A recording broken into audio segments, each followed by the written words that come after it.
Hi, welcome to another edition of The Right Has Left. I am your host, Roy Garden, and on this program we talk about everything and anything that's happening in the White House and Republican politics.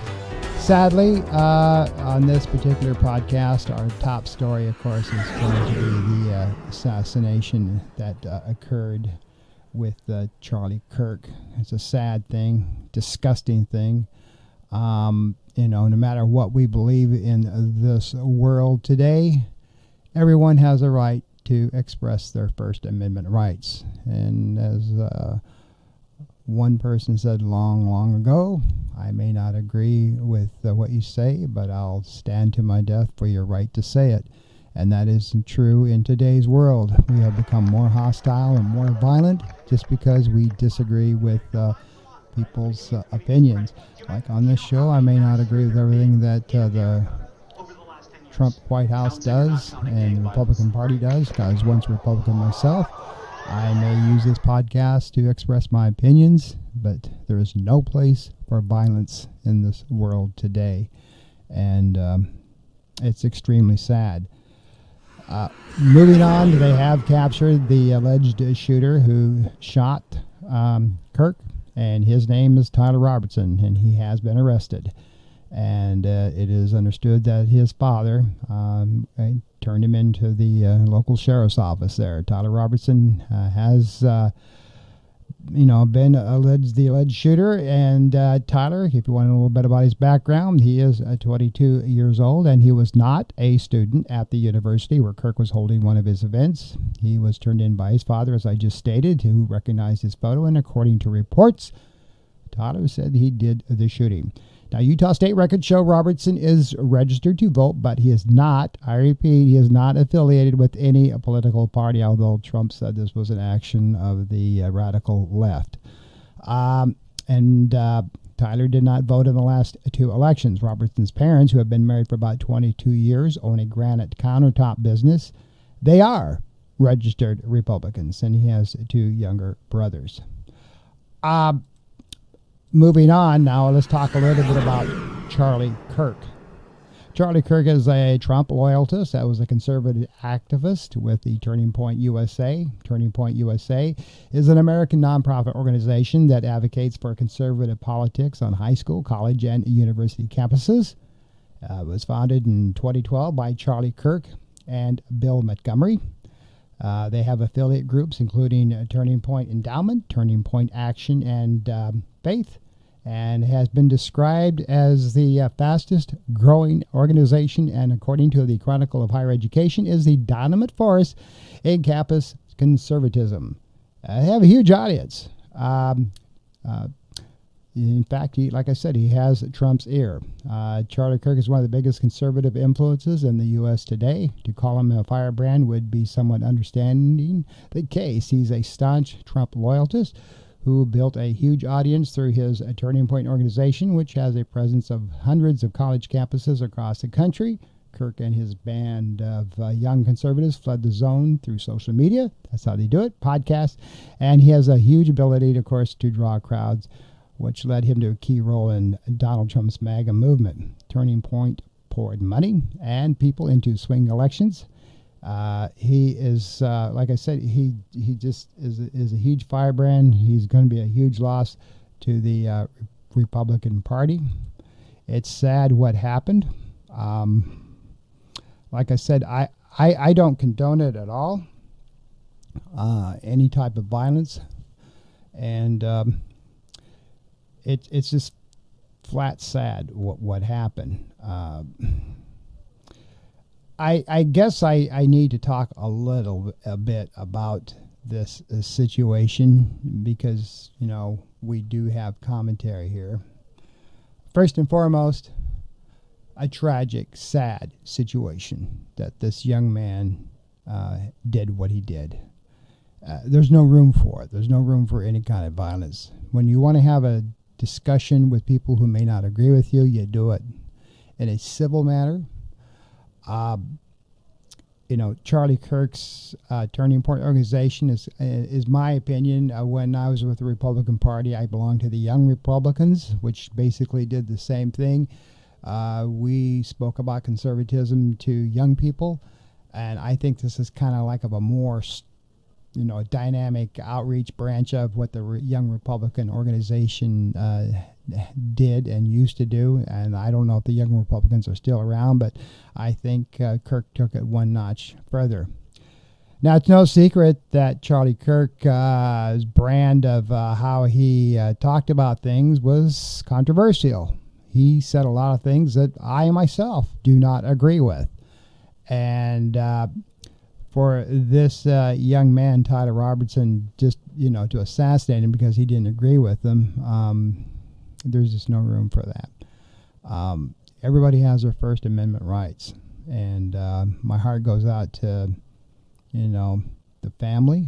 And Kirk leaves behind a wife and 2 young children. It's just a tragic, sad situation. But, for Donald Trump, though, he has kind of politicized this event. I personally think he's trying to do a little bit of distraction from the Jeffrey Epstein files on this, the way he has kind of politicized it. Charlie Kirk was a private citizen, and as you well aware of, he ordered the flags to be lowered to half-staff. Now, there are a lot of people, including veterans. And again, this is just my personal opinion, but I've talked to a lot of people, and I've talked to a lot of people on social media. And Trump ordering the flags at half-staff, he also gave him the, the Medal of Freedom, like he did with, the radio host that recently passed. Again, that's a president's right to do so. But lowering the flags to half-staff, that did kind of, there's a lot of people who haven't done that. And here's why. Flag etiquette calls for the flag to be lowered to half-staff when a president, a vice president, or a member of the Supreme Court passes. On a state level, I'm going to repeat that, flags are lowered to half-staff if they have a state senator that passes or a congressman that passes. Those are really the only times flags are lowered at half-staff. It has never been done for a private citizen that I can recall. I'm trying to look back in the 60s when it was lowered for half-staff for Martin Luther King. I don't recall when he was assassinated. But there's a lot of people that haven't done so, and then I've seen on social media, you dirty or unfair, blah, blah, blah, the president ordered it, and you, by God, you. Well, again, there are people who, all due respect to this terrible event, as far as lowering the flag to half-staff, they're following decorum as it is listed, and a lot of veterans that's how the flag is supposed to be lowered to half-staff. Anyway, I know that's being maybe a little bit trivial, but I've had some comments about that on another post that I did, and that's the reason why some people probably are not doing it, because it's not with decorum how you lower the flag to half-staff.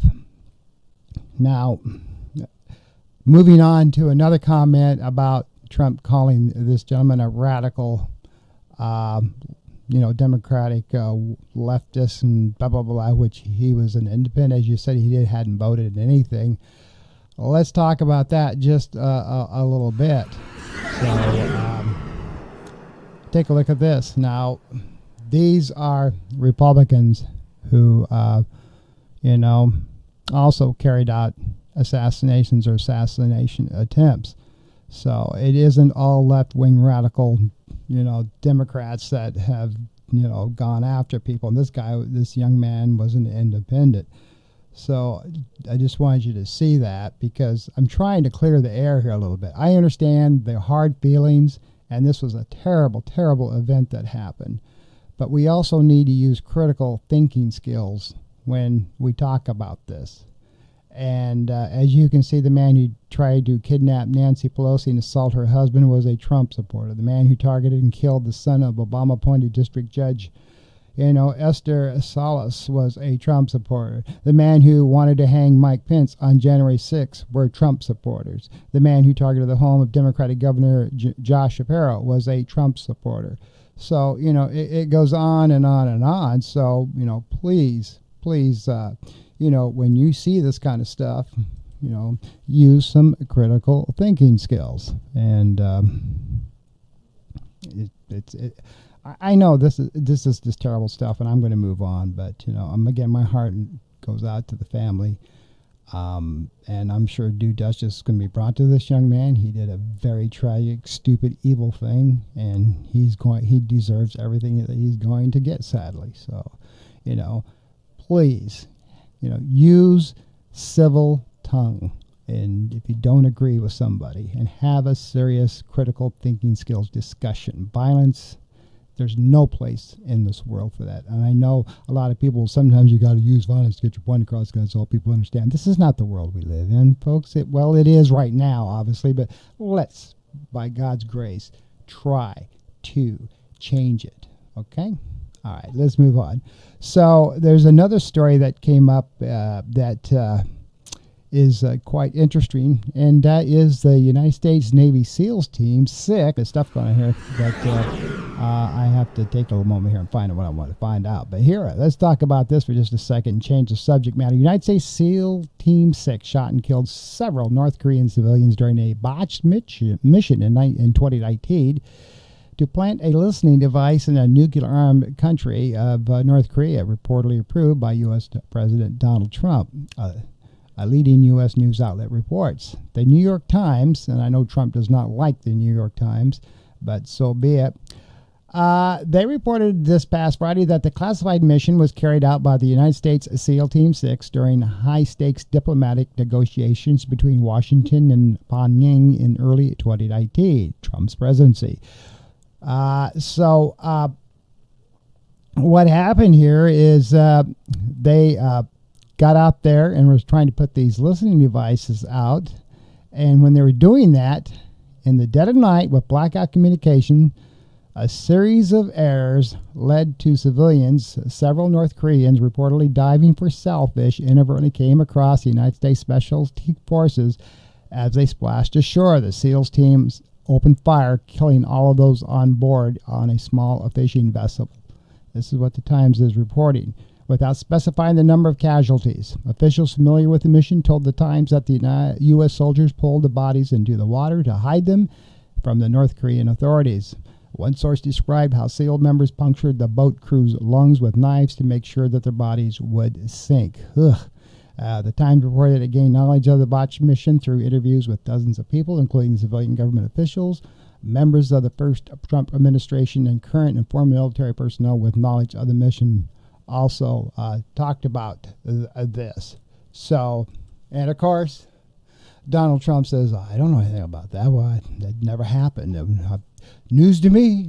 Of course, he's going to deny it. This is a terrible thing. It's SEALs Team 6 is a very, very high-polished group of men and military unit. And in the dark and night, when they saw that, they didn't want to be discovered. They're going to do what they have to do. So, it's a terrible thing. But what are you going to do with stuff like that? Dear God! But it's sad. It really is. Moving on. So President Donald Trump also debuted his new White House patio to Washington insiders, also known as the Road Guard Club, and liberals are having a meltdown over it.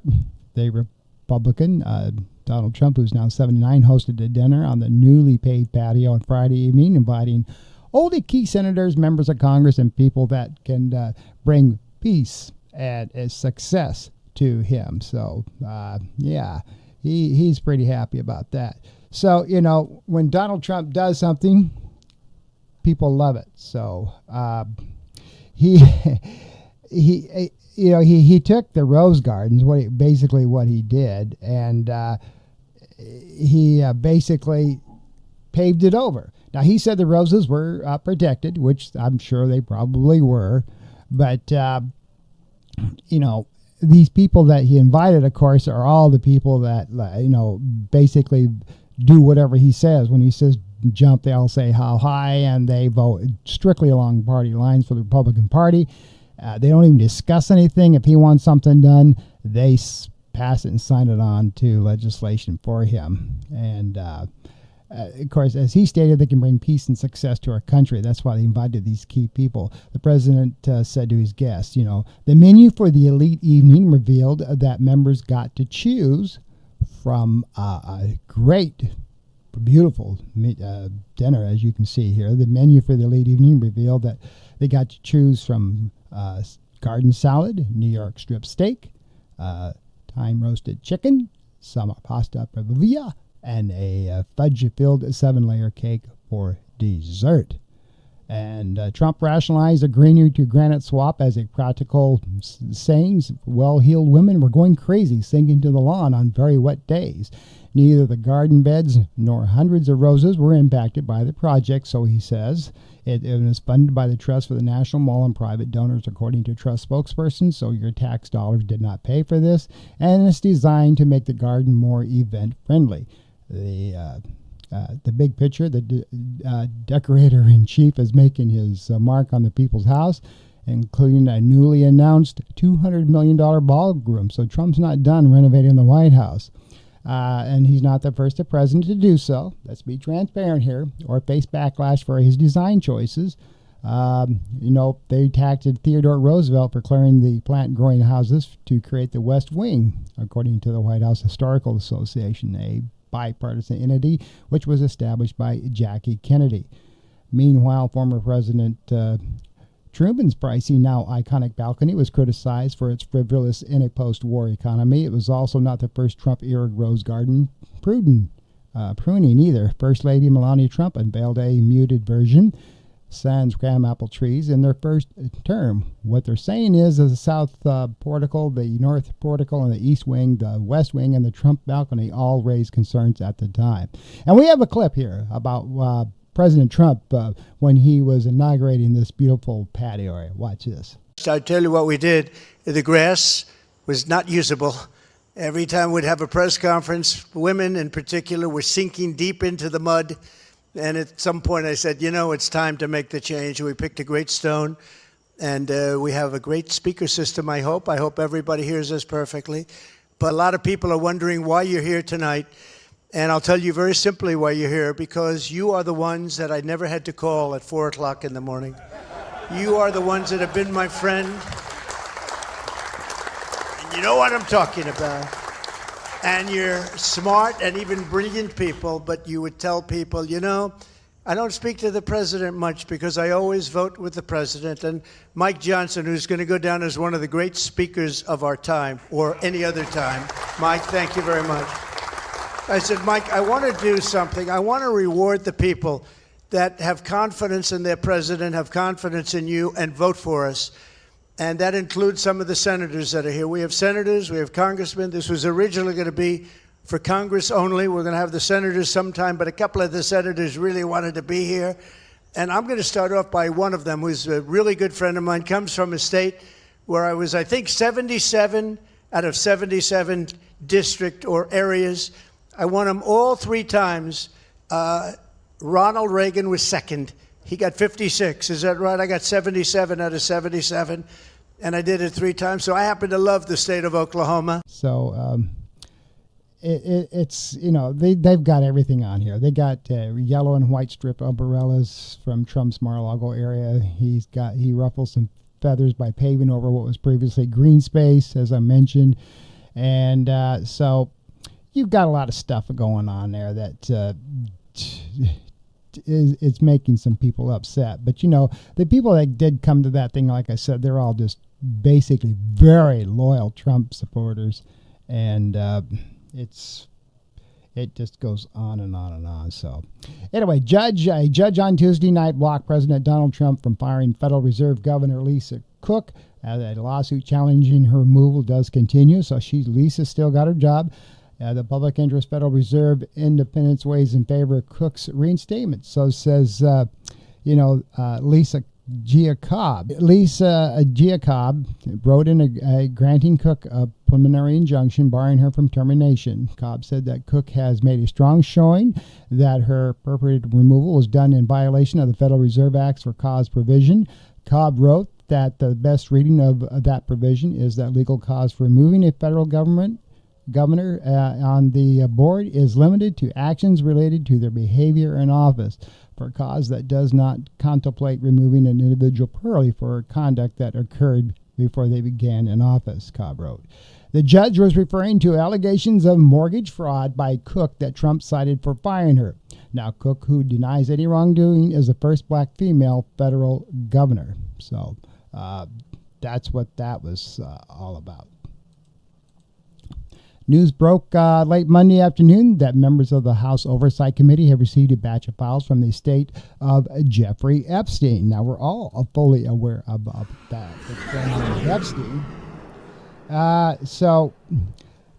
What's going on here is with those files, as you're well aware of, there's a book out, and that book is called The Birthday Book. And within that birthday book, there is some pictures that have been coming out, and some of those pictures are kind of, as you know, drawing some attention. Now, when they received these batch of files from the estate of Epstein, as you're aware, he died in federal custody in 2019, almost immediately. The Wall Street Journal and Democrats on committee revealed that the batch contained the original copy of the so-called birthday book, which was compiled by Maxwell for her then-boyfriend's 50th birthday celebration, including a body letter that supposedly pinned Epstein by Trump. And that's what's interesting about all of this. And as you can see here, that's Trump's signature. Now, everybody's saying it's authentic. You've got a lot of Trump supporters that say it's not authentic, and Trump himself said that's not my signature. But the two reminiscence about a wonderful secret that they supposedly had shared. It was first reported by the Wall Street Journal in July, prompting a furious denial by the White House. And, of course, what Trump sued for $10 billion with a B against the paper, its journalist and owner, Rupert Murdoch, who happens to own Fox News. Originally, the White House claimed that the letter was fake and non-existent. Yeah, they actually said that at one time. But on Monday, the White House explanation remained firm. Now, Press Secretary Caroline Leavitt and others members of the Trump team declared that the signature on the letter was a forgery, though it bears an impeccable resemblance to other signatures verifiable made by the president over the years, including during his time in the White House. So, what are you going to do? But the story continues. Now, a new investigation reveals how Jeffrey Epstein worked with J.P. Morgan Chase while carrying out his sex trafficking operations. J.P. Morgan Chase, one of the world's top banks, worked with Epstein from the late 1990s until 2013, even as employees raised concerns about him, according to a new report also by the New York Times. Epstein died by suicide, as we know, in his jail. So Chase processed more than 4,700 transactions for Epstein, which totaled more than $1.1 billion with a B, and included payments to his victims, the Times reports.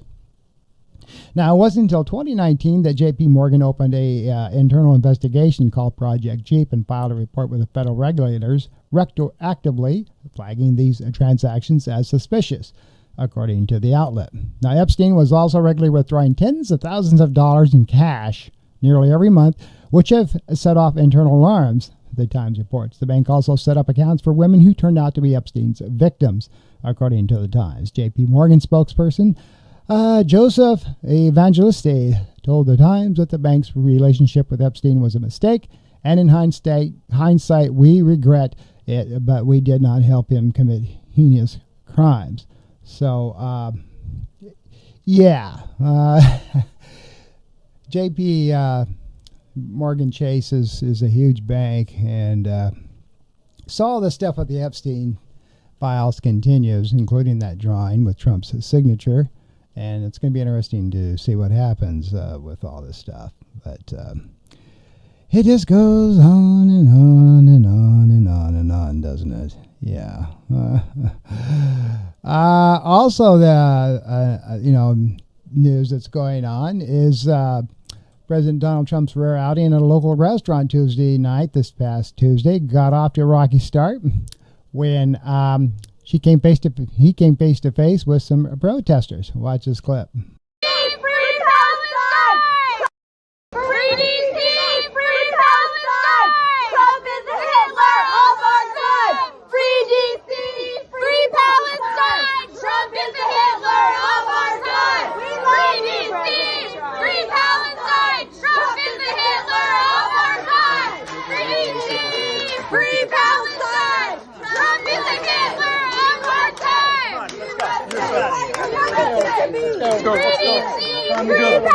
Time to go. Trump is the Hitler of our time!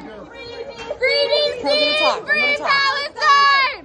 You should all be ashamed that he was welcomed here. He's terrorizing communities in DC. Time to go. He's terrorizing communities all over the world, from Puerto Rico to the Philippines, to Palestine, to Venezuela.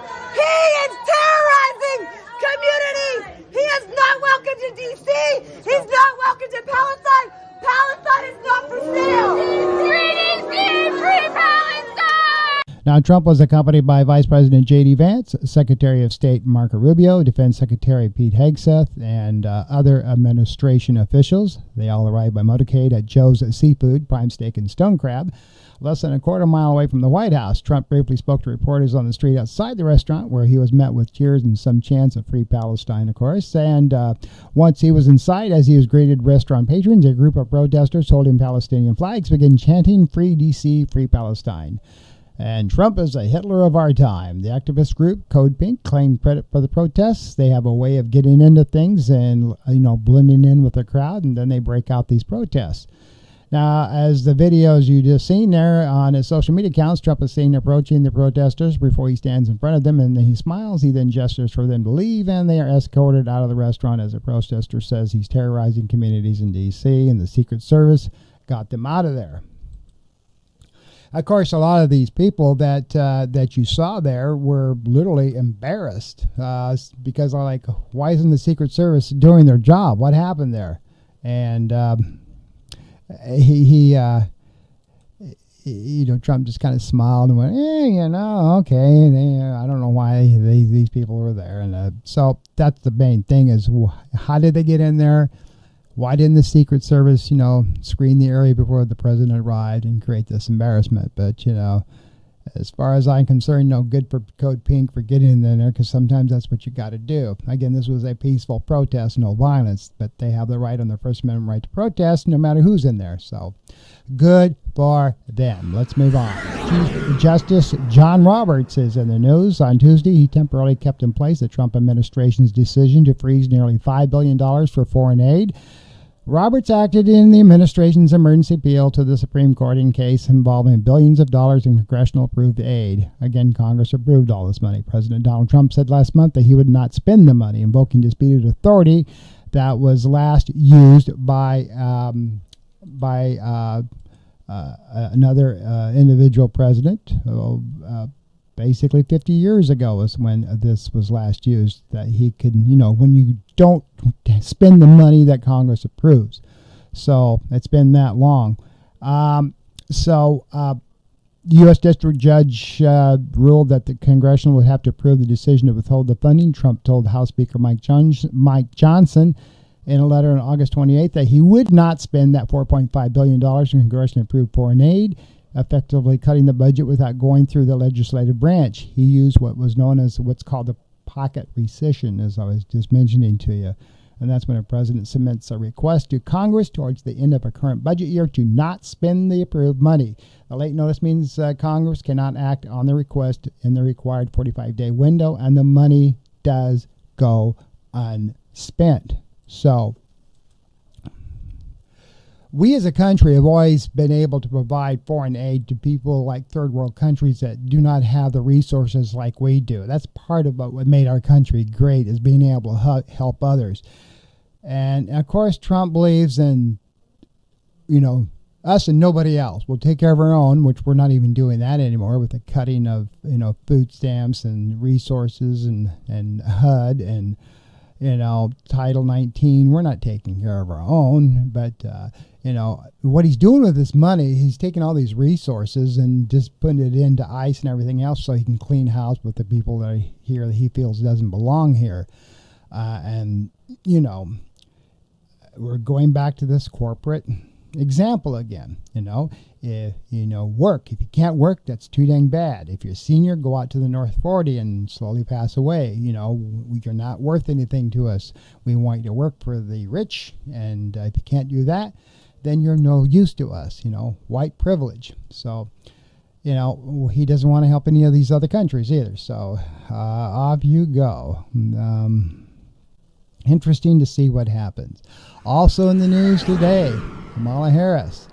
Yes, she has a new book out, and Kamala Harris says it was reckless to let Biden make re-election decisions on his own. In retrospect, Kamala Harris writes on letting Joe and Jill Biden decide on their own whether the then president should have tried to run for re-election. I think it was reckless. This is the assessment that the former vice president does make in her new book, and it is called 107 Days. And she says in the memoir of her abbreviated 2024 run, in a significant break from the dual stance she took towards her old boss throughout their time in office, and since it's Joe and Jill's decision, we all said that, like a mantra, is if we'd had all been hypnotized. Harris writes in the first expert of 107 Days. Now, this book just came out this past Wednesday, and she is making the book tours now. And The Atlantic had a little brief preview of that book. She goes on to say the stakes were simply too high. This wasn't a choice that should have been left to an individual's ego, an individual's ambition. It should have been more than a personal decision. Part of the problem, Harris writes, was a Biden team so committed to not helping her that she says it ultimately came down at his own and the country's expense. When polls indicated that was getting more popular, the people around him didn't like the contrast that was emerging, Harris writes. None of them grasped that if I did well, he did well. That, given the concerns about his age, my visible success, and his vice president, was vital. It would serve as a testament to his judgment in choosing me and reassurance that if something happened, the country was in good hands. My success was important for him. His team, Harris ends the chapter by writing, didn't get it. So, there you go. That's what that was all about.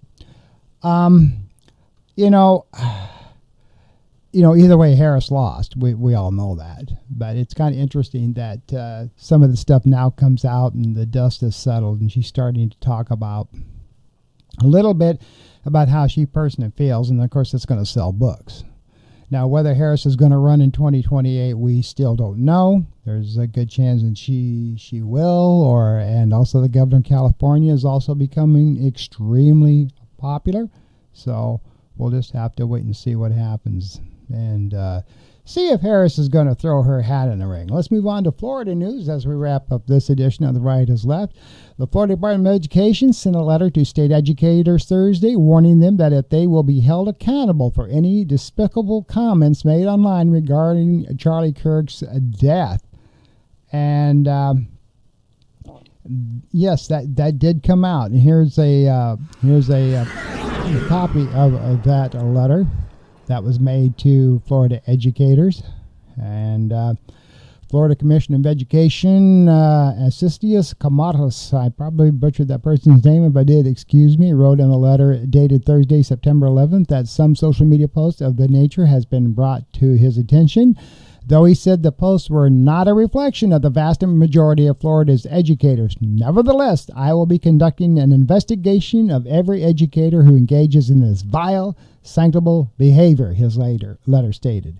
Multiple people have come under scrutiny for comments made after the shooting, including Matthew Dowd, a political operative and contributor to MSNBC who was fired by the network. There's grief, rage, anger, and disagreements boiling over on social media. People have become very emotional about it, and as social media does tend to encourage people to do so, their filters come off at some point, said First Amendment attorney Allison Steele. But that's what the First Amendment protects, is that marketplace of ideas. So, my comments about this. I agree that teachers need to keep their traps shut while in school and on school property and on any district property. But what teachers and educators do when they're away from school, on their own personal time, on their own social media platforms, it is their First Amendment right to express their opinion, whether Ron DeSantis or anybody else agrees or not disagrees.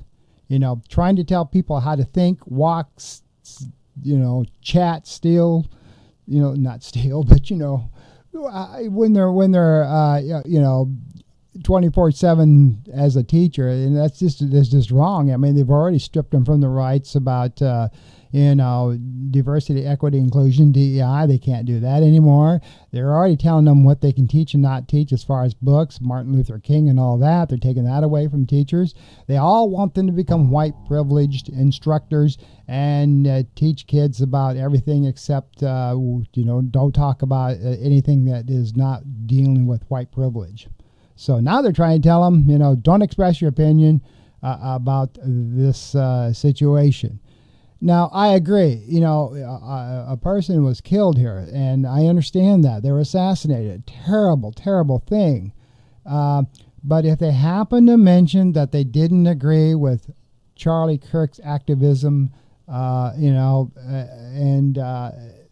express that way, they wanted him to shut their trap. But again, if this had been a Democratic activist that was assassinated, that would probably be a whole different story. Tell the whole world about what you think about that person, That's okay. But, this was a Republican activist. Keep him, don't say anything, this. So it's do as I do, not as I say. And it's sad that there has to come to this. So,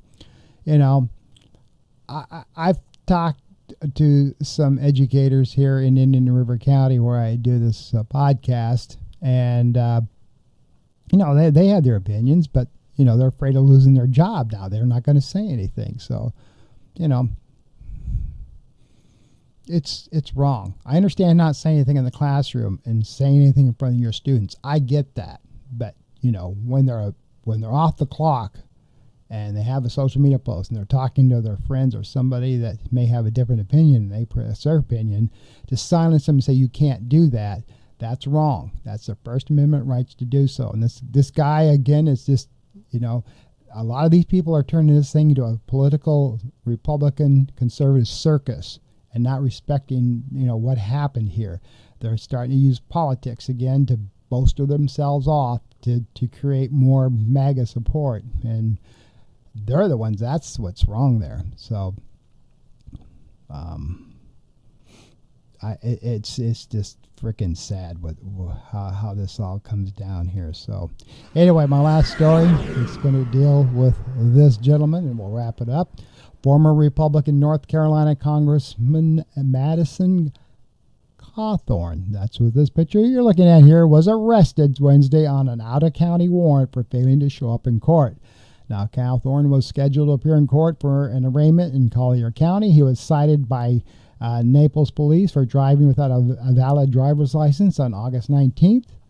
And according to Collier County Clerk of Courts, a warrant was issued Wednesday morning after Cawthorn failed to show up for the arraignment scheduled for 8:30 a.m. Cawthorn has been living in Cape Coral, Florida, and he was released on a $2,000 bond, according to the Lee County Sheriff's Office.